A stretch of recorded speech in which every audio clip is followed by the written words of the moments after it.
Solution देखते हैं। इस क्वेश्चन को देखते रहोगे तो आंसर नहीं मिलने वाला है। स्मॉलेस्ट पीकेवी मतलब सबसे ज्यादा बेसिक कौन है वो पूछा है। एक्वस बोला है ना बच्चों, एक्वस मीडियम में we know secondary amines are the most basic, then primary amine, and then tertiary amines, right.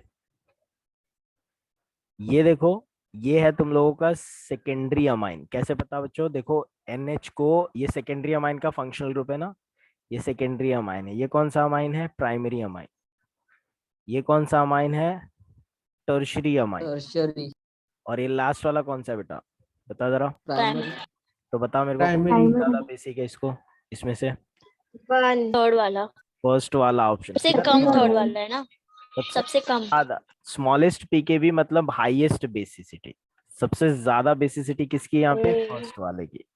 ठीक है, तो सबसे कम स्मॉलेस्ट पीकेबी बोला है ना। पीकेबी जितना कम होता है बच्चों उतना ज्यादा बेसिक होता है। ये क्यों होता है, उसका रिलेशनशिप है वो तुम लोग को बाद में पता चलेगा। आयनिक इक्विलिब्रिया चैप्टर है उसमें पढ़ोगे। तो देख रहे हो कहाँ पे पूछा है इस क्वेश्चन को, जेई मेन 2014 के पेपर में पूछा हुआ सवाल है बच्चों। ठीक है, हाँ sir. Yes, just a minute. एक और क्वेश्चन करेंगे बच्चों, एक और क्वेश्चन करते हैं बेसिसिटी पे। वैसे तो बहुत सारे सवाल है, सारे क्वेश्चन बेसिसिटी पे ही हैं, लेकिन अभी स्टेट में नहीं है तुम लोग कि इसको सॉल्व कर पाओ। एक और इफेक्ट समझना पड़ेगा तो इसको सॉल्व कर पाओगे तुम लोग। ठीक है, चलो एक क्वेश्चन और करते हैं। यहाँ पे गया यार क्वेश्चन।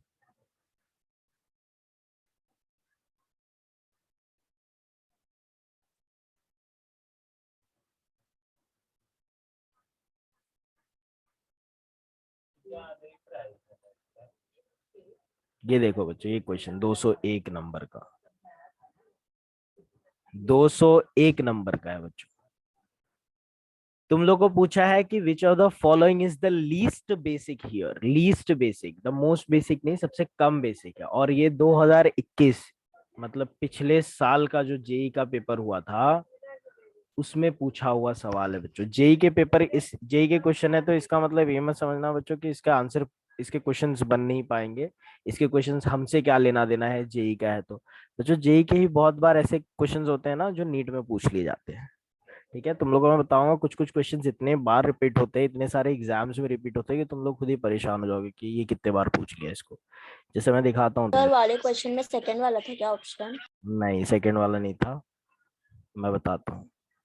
आंसर डिस्कस करेंगे but let me tell you, let me make you realise कि कितना इंपॉर्टेंट होते हैं हर क्वेश्चन जो सॉल्व करते हैं हम लोग। अच्छा देखो जरा, ये क्वेश्चन एक पूछा है, तुम लोग सिर्फ देखो कितने बार इसको पूछा है, और कुछ मत देखो, सिर्फ देखो कितने बार इसको पूछा है और कौन कौन से एंट्रेंस में सिर्फ वही क्वेश्चन पूछा है। ठीक है, करीबन 10 बार पूछ लिया है। और एक बताता हूँ, जो ऐसे बहुत सारे क्वेश्चंस होते हैं जो रिपीट करे जाते हैं, पूछे जाते हैं, लेकिन हम लोग ध्यान नहीं देते उस पर। एक और क्वेश्चन मैं दिखाता हूँ तुम लोग को। ये पीडीएफ तुम लोगों को मैं प्रोवाइड करूंगा next year. Can you see this question, question number 325 बच्चों। तुम लोग देख रहे हो कितने बार पूछा है। ऑल्सो सी द ईयर्स, ऐसा नहीं कि बीएचयू में एक बार पूछ के उसको छोड़ दिया, बीएचयू में 3 बार लगातार पूछा उसको। Madhya Pradesh pre medical test में 4 बार पूछ रखा है इसको। ठीक है, सीटी में पूछ रखा है। लकी फॉर यू कि नीट में अभी तक नहीं पूछा है, so maybe you get a chance in NEET, this question will get a chance in NEET. तो अच्छे से कर लेना है, 12th में आओगे तो इस क्वेश्चंस को कैसे करते हैं मैं सिखा दूंगा। But let's get back to that question जो हमने डिस्कस किया था अभी। यस, सेकंड लग रहा है तुम लोगों को बेसिक ऑर्डर। बच्चों तुम लोगों ने नोटिस नहीं किया शायद, सेकेंडरी, प्राइमरी, टर्शरी, ये तो सिर्फ अमाइंस की बात हो रही है। जब अमाइंस पे कोई ग्रुप नहीं लगा हो, यहाँ पे देख रहे हो तुम लोग C double bond O group लगा है, CH3 C double bond O NH, और ऐसे 2 ग्रुप लगे। बच्चों मेरे को बताओ, CH3 C double bond O group plus I group है कि माइनस आई ग्रुप है, बताओ जरा।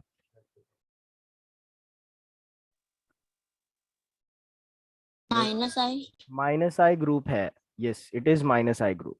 और अगर माइनस आई ग्रुप है ये, तो क्या करेगा, इलेक्ट्रॉन विदड्रॉ करेगा, और विदड्रॉ करेगा तो पॉजिटिव चार्ज बैलेंस हो रहा है कि डिक्रीज हो रहा है, डिक्रीज हो रहा तो है। डिक्रीज हो रहा है तो एसिडिटी बेसिसिटी तो इसकी सबसे कम हुई ना, क्योंकि डिक्रीज पॉजिटिव चार्ज डिक्रीज हो रहा है कि इंक्रीज हो रहा है? Come again please. Sorry sorry, positive charge increase हो रहा है, वो दे रहा है ना इलेक्ट्रॉन। Yes, correct. ये देखो, एक minute, just this is a minus I group, right? CH3 C double bond O is a minus I group. So it is withdrawing the electron from the nitrogen. तो nitrogen से electron दूर जा रहे हैं बच्चों, तो इस पे पॉजिटिविटी बढ़ रही है ना, and we don't want to increase the positivity because this positivity will make this nitrogen even more unstable, and unstable हुआ तो बेसिसिटी कम हो जाएगी। बच्चों ये जो रेगुलर ट्रेंड था ना, उसमें कुछ ग्रुप में नहीं लगाया था मैंने। जो secondary, this is true, secondary is most basic, then primary, then tertiary, but this is something where we have electron withdrawing groups also, whereas in these cases we have only electron donating groups. यहाँ पे देखो एक ही withdrawing group है, एक donating group है। Alkyl groups are donating and CH3 C double bond O is withdrawing, but in this case we don't have any donating group but only withdrawing groups, right? CH3 C double bond O is withdrawing group, ठीक है, minus I group. और इन लोग अगर withdraw करेंगे तो nitrogen पे positive charge बढ़ेगा, positive charge बढ़ेगा तो कम स्टेबल इसका कॉन्जुगेट बेस बनेगा बच्चों, इसके लिए इसका बेसिसिटी बहुत कम हो जाएगा। स्टेबिलिटी जितनी बढ़ती है उतनी बेसिसिटी बढ़ती है। और तुम लोग वापस से पीडीएफ पे आ जाओ, 2 क्वेश्चन हमने सॉल्व किया, यही चीज मैंने यहाँ पे भी बता रखी है तुम लोगों को, कि अगर एक प्लस आई ग्रुप लगता है, कहाँ पे गया, ये देखो बेसिसिटी मैंने किस पे डिपेंड करती है, एक प्लस आई ग्रुप मतलब इलेक्ट्रॉन डोनेटिंग ग्रुप लगता है तो बढ़ती है, और माइनस आई ग्रुप लगता है तो बेसिसिटी घट जाती है। क्या बात समझ में आ रही है? प्रिया राणा को समझ हाँ में सर। नहीं आ रहा है? बेटा प्रिया यहाँ पे ध्यान देना। अरे सर वो मैं नहीं हूँ कौन है यार? यार बस करो यार, enough with sir. This. Sir है ना, हुड के नाम से भी कोई आया था, अभी बुशरा के नाम से भी आ रहा है कोई बार बार। और सर कोई चैट कर रहा है, पर्सनली पे भेज रहा है सर बहुत, कोई और चैट कर रहा है नाम पर्सनली बदल पे। हाय हेलो भेज रहा है कब से। This is too much. Option में मिलेगा ना और सर बंदा। बदतमीजी भी बहुत कर रहे हैं। जस्ट मिनट, अभी देखो मैं मीटिंग लॉग भी करूँ तो कैसे करूँ? तुम लोग यहाँ पे कुछ बच्चे डिस्कनेक्ट होके बार बार रीजॉइन कर रहे हैं, रीनेम ऑप्शन बंद कर दो जस्ट। सर आप एक बार लॉक कर दो ना, वो लोग ग्रुप पे मैसेज कर देंगे तभी आप उन लोग को ले लेना मतलब अंदर। ये मैं ग्रुप, हाँ एक सेकंड रुक जाओ, देखता हूँ मैं क्या कर सकता हूँ। सर ये लोग लेकिन कितना करते हैं, ऑफलाइन में आएंगे तो सब बराबर हो जाएगा, क्या मिलेगा ये लोग को ये सब करके? ऑफलाइन में कुछ मुंह नहीं खुलेगा उन लोगों का। एक second, I have logged the meeting.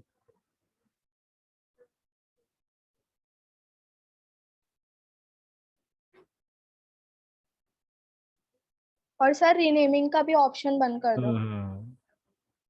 Yes, done.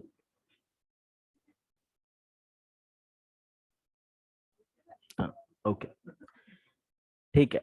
तो भाई एक बार वापस से मैं बता दूं बच्चों, सेकेंडरी अमाइन सबसे ज्यादा बेसिक होता है, then primary, then tertiary, this is the normal case. But if secondary amine को कोई विड्रॉइंग ग्रुप लग गया, अगर विड्रॉइंग ग्रुप लग जाता है, जैसे कि मान लेते हैं, एग्जाम्पल से समझेंगे तो ज्यादा समझ में आता है बच्चों। जैसे कि मान लेते हैं हमारे पास एक मॉलिक्यूल है CH3NH CH3, then we have CH3CH2NH2। Now this is the normal scenario. इसमें तुम लोग देख सकते हो सेकेंडरी अमाइन है और एक प्राइमरी अमाइन है, राइट? तो तुम लोगों को पता है बच्चों, secondary amine is more basic then primary amine. लेकिन मैंने क्या किया बच्चों, इसी सेकेंडरी अमाइन पे एक विथड्रॉइंग ग्रुप लगा दिया। लेट्स से मैंने इसी CH2 को एक नाइट्रो ग्रुप लगा दिया। So now this is withdrawing group, तो ये इलेक्ट्रॉन विड्रॉ करेगा, और जो अल्काइल ग्रुप पहले इलेक्ट्रॉन डोनेट कर रहा था उसको, अब वो भी उसको विड्रॉ करने लगे, इलेक्ट्रॉन विड्रॉ करने लगेगा। और जो अल्काइल ग्रुप पहले अपना इलेक्ट्रॉन उसके साथ शेयर करके उस नाइट्रोजन के ऊपर जो पॉजिटिव चार्ज डेवलप होने वाला था उसको बैलेंस कर रहा था, अब वो ग्रुप जो है, I mean this CH3 group अब डोनेट नहीं कर सकता बिकॉज विड्रॉइंग ग्रुप उससे विड्रॉ करवा रहा है इलेक्ट्रॉन। तो ये नाइट्रोजन जो पहले स्टेबल हो पा रहा था अब नहीं हो पाएगा। ये अभी भी सेकेंडरी अमाइन ही है, लेकिन क्योंकि एक विड्रॉइंग ग्रुप लग गया तो इसके लिए जो उसकी स्टेबिलिटी बढ़ रही थी अब नहीं बढ़ पाएगी, और अब वो क्या हो जाएगा, अनस्टेबल, कम स्टेबल हो जाएगा। एंड ये जो मॉलिक्यूल था ये unchanged molecule, now it is more basic than secondary. समझ में आया बच्चों क्यों हो गया, बेसिसिटी रिवर्ट क्यों होगी, despite being secondary that is less basic, why it is less basic, सब लोग को समझ में आ रहा है? Yes everyone? Yes sir. ठीक है, तो एक विड्रॉइंग ग्रुप क्या करता है बच्चों, हमेशा बेसिसिटी घटा देता है, और एक डोनेटिंग ग्रुप जो होंगे हमेशा बेसिसिटी बढ़ा देंगे। और यही सीन था हमारे इस क्वेश्चन में भी। देखो तुम लोग सही बोल रहे थे कि टर्शरी है तो कम बेसिक होना चाहिए था, इसको सेकंड वाला ऑप्शन बहुत लोगों ने मेरे को आंसर भी दिया, क्या सर सेकंड वाला आंसर है? बट बच्चों सेकंड वाला आंसर नहीं है, थर्ड वाला है। इसका रीजन ये है क्योंकि थर्ड वाले में अपने पास विड्रॉइंग ग्रुप लगे हुए हैं ना, सेकेंडरी है ये, लेकिन एक विड्रॉइंग ग्रुप, एक नहीं वो भी दो दो विड्रॉइंग ग्रुप्स है। तो विड्रॉइंग ग्रुप क्या करेंगे, सेकेंडरी की बेसिसिटी एक्सपोनेंशियली डिक्रीज कर देते हैं, वेर टर्शरी वाले में कम से कम तीन तीन डोनेटिंग ग्रुप है, इथाइल ग्रुप है। डोनेटिंग ग्रुप क्या करते हैं, स्टेबिलिटी बढ़ा देते हैं नाइट्रोजन की, जिस वजह से बेसिसिटी बढ़ जाती है, और विड्रॉइंग ग्रुप स्टेबिलिटी डिक्रीज कर देते हैं और जिस वजह से बेसिसिटी कम हो जाती है। क्या तुम लोग को जेई का वो तो क्वेश्चन? सर अगर हाँ बोलो। उसमें अगर सब वही रहते CH3 वाले रहते हैं हाँ तो फिर सेकंड वाला आंसर ऑप्शन ही रहता ना करें। बिल्कुल बिल्कुल राइट आंसर होता हो फिर तो मेरा। समझ में आ रही है बात? ठीक है, तो ये देख सकते हो बच्चों, मैं तुम लोग को बोल रहा था ना CH3 C double bond O withdrawing group है। तो ये देखो ये वाला एग्जाम्पल है वो ग्रुप। देखो C double bond O, R की जगह पे तुम लोग CH3 लगा लो, ठीक है, तो वही ग्रुप बन गया ना जो विड्रॉइंग ग्रुप लगा रखा है उसमें। तो वो भी तुम लोग को लिस्ट में, बट लिस्ट याद रखनी है तुम लोग को, लिस्ट याद रखोगे तभी तभी कुछ काम आएगा इसमें। चलो बच्चों आगे बढ़ते हैं।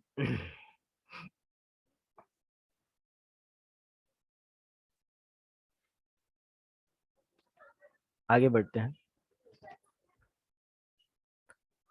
नेक्स्ट टॉपिक हम लोग डिस्कस करेंगे, इंडक्टिव इफेक्ट यहाँ पे हो जाता है खत्म। अब जरा बात करते हैं बच्चों, थोड़ा सा हम लोग इलेक्ट्रॉनिक इफेक्ट को हॉल्ट पे डालेंगे, और हम लोग थोड़ा आज कुछ अलग पढ़ेंगे, बिकॉज मैं इलेक्ट्रॉनिक इफेक्ट तुम लोग को पढ़ाऊंगा तो तुम लोग पागल हो जाओगे पूरे इलेक्ट्रॉनिक इफेक्ट में। रेजोनेंस इफेक्ट इंडक्टिव इफेक्ट से भी ज्यादा यूजफुल इलेक्ट्रॉनिक इफेक्ट है, और उसको समझने से पहले मैं तुम लोगों को दूसरा इफेक्ट, दूसरा कुछ आज पढ़ाऊंगा जो उसको, रेजोनेंस इफेक्ट को समझने के लिए बहुत बहुत जरूरी है। आज की क्लास में हम लोग देखेंगे बच्चों बॉन्ड फिजन के बारे में। बॉन्ड फिजन देखो बच्चों, जब कभी भी कोई केमिकल रिएक्शन होता है, जैसे मान लो एक केमिकल रिएक्शन हो रहा है, बॉन्ड फिजन डिस्कस करेंगे। मान लो एक केमिकल रिएक्शन हो रहा है, CH4 Cl2 के साथ रिएक्ट कर रहा है और बना रहा है CH3Cl, और साथ में बन रहा है HCl।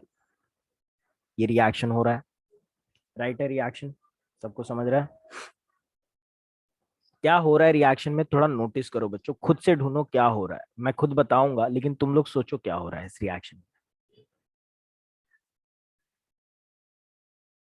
सबने नोटिस कर लिया होगा अब तक बच्चों, अगर ध्यान से नोटिस किया इस रिएक्शन को तो तुम लोग को पता चल रहा होगा कि CH4 में से एक हाइड्रोजन हट के एक क्लोरीन लग गया है, यही हो रहा है ना इसमें?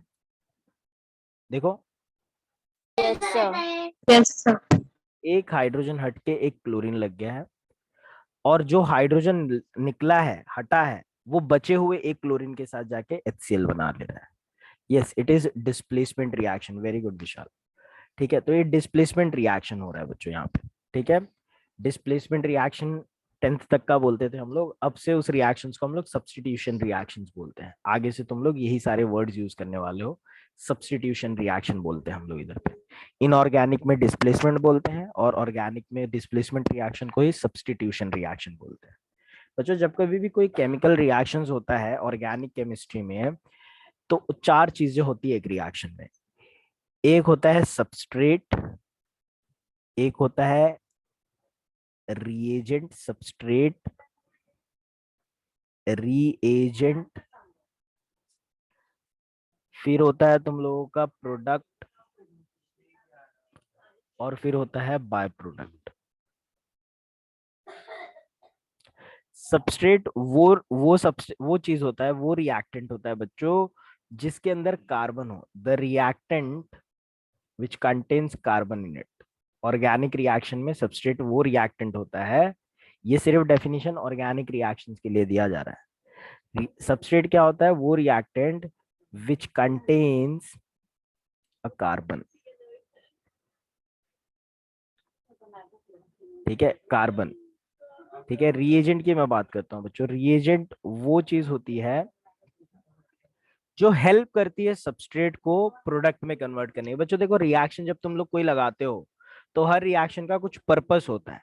जैसे कि मैं ये जो रिएक्शन कर रहा हूँ इसलिए कर रहा हूँ क्योंकि मेरे को क्लोरोमीथेन या फिर मिथाइल क्लोराइड प्रोडक्ट बनाना था। तो मिथाइल क्लोराइड क्या है? मेरा डिजायर्ड प्रोडक्ट है। और सबस्ट्रेट क्या है? मेरा CH4। तो बच्चों जो सबस्ट्रेट को डिजायर्ड प्रोडक्ट में कन्वर्ट करेगा उस रिएक्टेंट को हम लोग क्या बोलते हैं? रिएजेंट। ठीक है, तो क्या होते हैं reagent? These are the chemical compounds और chemical substance used to convert or helps to convert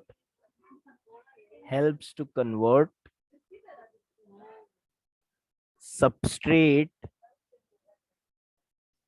into desired product.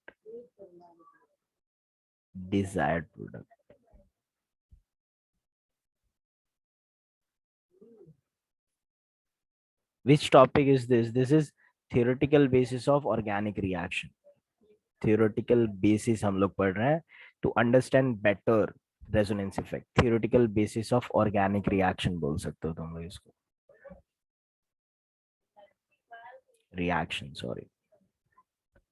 ठीक है, तो सबस्ट्रेट क्या होता है? क्लियर हो गया बच्चों? तो वो रिएक्टेंट जिसके अंदर कार्बन है उसको हम लोग सबस्ट्रेट बोलेंगे। वो रिएजेंट वो रिएक्टेंट होता है जो सबस्ट्रेट को प्रोडक्ट में कन्वर्ट, डिजायर्ड प्रोडक्ट में कन्वर्ट करने में मदद करता है। प्रोडक्ट क्या चीज होती है बच्चों? जो हम लोग का डिजायर था, जो हम लोग का डिजायर्ड केमिकल मॉलिक्यूल है जिसके लिए रिएक्शन मैंने किया। और बाय प्रोडक्ट क्या होते हैं बच्चों? अनडिजायरेबल साइड प्रोडक्ट, मतलब मेरे को बनाना नहीं था लेकिन वो फिर भी बन गया, उसको बोलते हैं बाय प्रोडक्ट। बच्चों डू यू थिंक ये रिएक्शन में बॉन्ड टूटे नहीं होंगे? बगैर बॉन्ड टूटे ये रिएक्शन हो सकता है क्या बच्चों? या फिर कोई भी रिएक्शन हो सकता है क्या? नहीं सर, बॉन्ड टूटना ही है। बॉन्ड टूटता ही है बच्चों। एक रिएक्शन का मतलब ही होता है कि पुराने बॉन्ड टूटते हैं, नए बॉन्ड बनते हैं, तभी रिएक्शन होता है। तो हर रिएक्शन में बॉन्ड टूटता ही है। बॉन्ड टूटने वाले प्रोसेस को बोलते हैं बॉन्ड फिजन। क्या बोलते हैं? बॉन्ड फिजन, या फिर बॉन्ड क्लीवेज बोलते हैं बच्चों हम लोग इसको। ठीक है, तो बॉन्ड फिजन और bond cleavage is a necessary step in a organic reaction. ठीक है, बॉन्ड फिजन जो हो रहा है बच्चों दो तरीके से हो सकता है। बॉन्ड फिजन और बॉन्ड क्लीवेज जो है वो दो तरीके से हो सकता है। एक तरीका होता है बच्चों होमोलाइटिक बॉन्ड फिजन, और एक होता है हेटेरोलाइटिक बॉन्ड फिजन।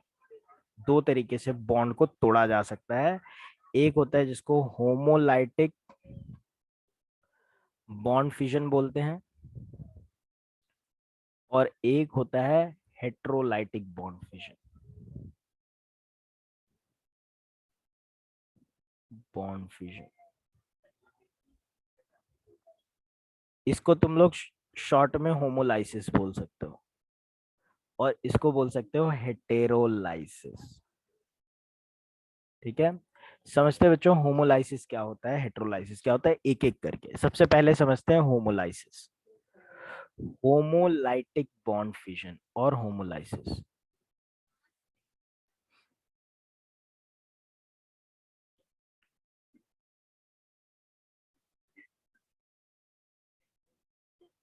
या फिर होमोलाइसिस क्या होता है बच्चों? पहले समझा देता हूं मैं तुम लोग को, बाद में तुम लोगों को मैं इसका एक डेफिनेशन भी दे दूंगा। समझ लो बच्चों, एक बॉन्ड बन रहा है दो ऐसे एटम में जिसकी इलेक्ट्रोनेगेटिविटी सेम है, जैसे ए और ए के बीच में बन रहा है बॉन्ड, या फिर ऐसे दो एटम के बीच में बन रहा है जिनकी इलेक्ट्रोनेगेटिविटी में बहुत कम डिफरेंस है। तो जब कभी बच्चों एक कोवैलेंट बॉन्ड बनता है ऐसे दो एटम के बीच में जिसके बीच में इलेक्ट्रोनेगेटिविटी का डिफरेंस है ही नहीं, या फिर बहुत कम डिफरेंस है, तो इलेक्ट्रॉन बॉन्ड के एग्जैक्टली सेंटर में शेयर होते हैं, एकदम सेंटर में प्रेजेंट होते हैं। जब इलेक्ट्रोनेगेटिविटी का डिफरेंस कम हो या फिर इलेक्ट्रोनेगेटिविटी डिफरेंस हो ही ना, इलेक्ट्रॉन बॉन्ड के एग्जैक्टली बीच में होते हैं। और अगर तुम लोग बॉन्ड तोड़ते हो तो बॉन्ड तो हमेशा बीच में से ही टूटेगा। बॉन्ड जब बीच में से टूटेगा तो जो सेपरेटिंग एटम है उन लोगों को एक एक इलेक्ट्रॉन मिल रहा है। तो जब तुम लोग बॉन्ड तोड़ते हो, कोई भी बॉन्ड तोड़ रहे हो रिएक्शन करने के लिए, और बॉन्ड इस तरीके से टूट रहा है कि सेपरेटिंग एटम को एक एक बरोबर का इलेक्ट्रॉन मिल रहा है, जितना इलेक्ट्रॉन ए को मिल रहा है उतना इलेक्ट्रॉन दूसरे को, या फिर जितना इलेक्ट्रॉन बी को मिल रहा है उतना इलेक्ट्रॉन ए को मिले, तो उस तरह के बॉन्ड फिजन को हम लोग बोलते हैं होमोलाइसिस। क्या बोलते हैं बच्चों? होमोलाइसिस। समझ में आया होमोलाइसिस क्या होता है? कि इस तरह से बॉन्ड अगर टूटता है कि सेपरेटिंग एटम को एक एक इलेक्ट्रॉन बरोबर से मिले, कोई भेदभाव नहीं हो, बरोबर से एक एक इलेक्ट्रॉन मिल रहा है दोनों को, तो उस तरह के बॉन्ड क्लीवेज को हम लोग कौन सा बॉन्ड क्लीवेज बोलेंगे बच्चों, बताओ? Yes, homolysis. होमोलाइसिस बोलेंगे। होमोलाइसिस, जैसे तुम लोग पहले वाले में देख रहे थे एक एक इलेक्ट्रॉन देख रहे हो, तुम दोनों को मिला हुआ है, वैसे यहाँ पे ए और बी एटम है, ए को भी एक इलेक्ट्रॉन मिल रहा है और बी को भी एक इलेक्ट्रॉन, ठीक है? तो इस तरह के बॉन्ड क्लीवेज को होमोलाइसिस बोलते हैं। ज्यादातर ये तभी होता है जब इलेक्ट्रोनेगेटिविटी डिफरेंस है तो बहुत कम है, या फिर इलेक्ट्रोनेगेटिविटी डिफरेंस है ही नहीं, ठीक है? तो याद रखना, यहाँ पे लिख भी देता हूं, it is symmetrical breaking of a covalent bond, symmetrical breaking of a covalent bond in which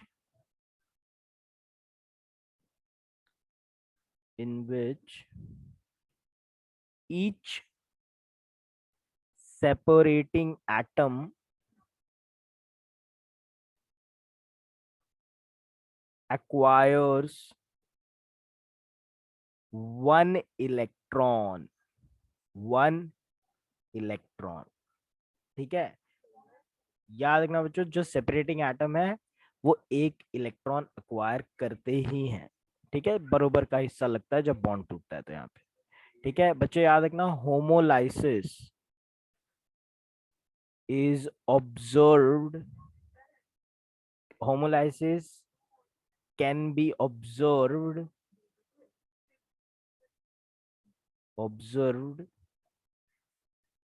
in compounds having same compounds having covalent bond between same atoms,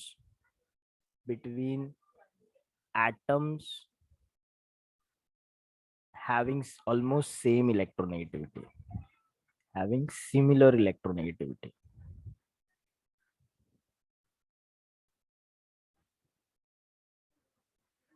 Right? Homolysis can be induced in compounds containing covalent bond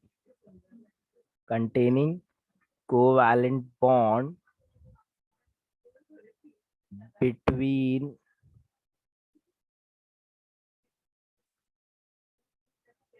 atoms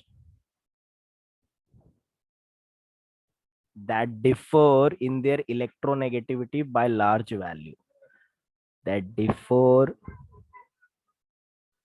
in their electronegativity by large value। बच्चों ऐसा जरूरी नहीं कि same ही electronegativity होगा तो ही ये homolysis होगा।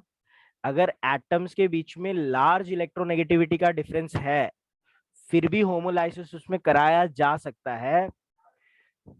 differ in their electronegativity by subjecting them to a suitable condition, subjecting them to a suitable condition। जब इलेक्ट्रोनेगेटिविटी में बहुत ज्यादा डिफरेंस होता है तो कुछ स्पेसिफिक कंडीशंस पे उनमें भी होमोलाइसिस कराया जा सकता है, सूटेबल कंडीशंस।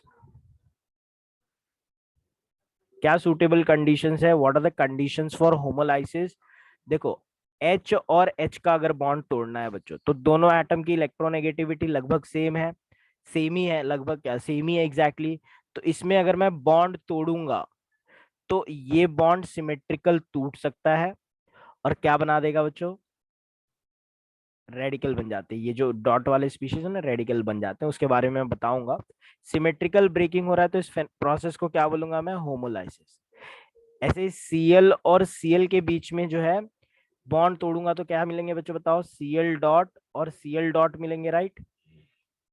है कि नहीं? What is this process? हाँ sir, what is this process? Homolysis. Homolysis हो जाता है। बच्चों याद रखना, होमोलाइसिस में हमेशा जब एरो यूज करते हो ना तुम लोग, तो ये एरो यूज करोगे, सिंगल हेडेड एरो। इस एरो को बोलते हैं हम लोग fish hook arrow. Fish hook arrow ये क्या इंडिकेट करता है? Movement of one electron. Movement of one electron. एक इलेक्ट्रॉन का मूवमेंट हमेशा फिश हुक एरो से दिखाते हैं, दो इलेक्ट्रॉन का मूवमेंट कंप्लीट एरो से दिखाते हैं बच्चों। ठीक है, एक सेकेंड।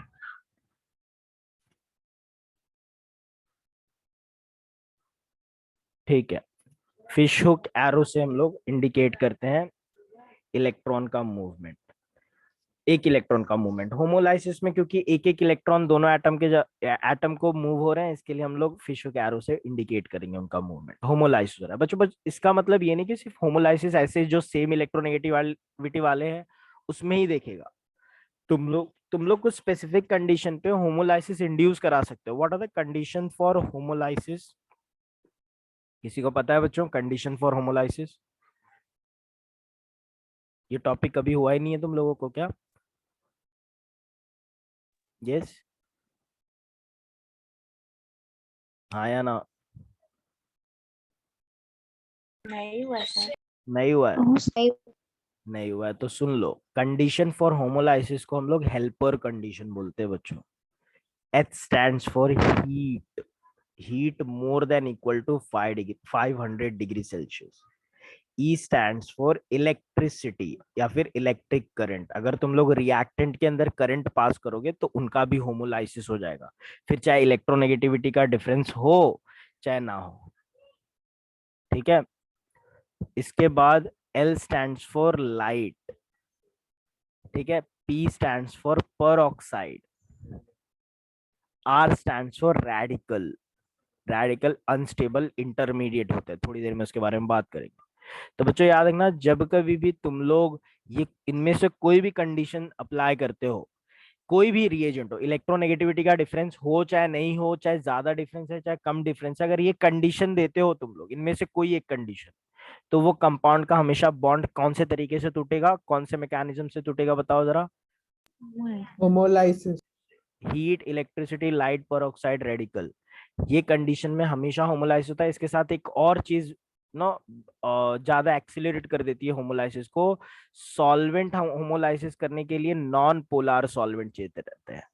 नॉन पोलर सॉल्वेंट वो होते हैं जिसमें चार्ज का सेपरेशन नहीं होता।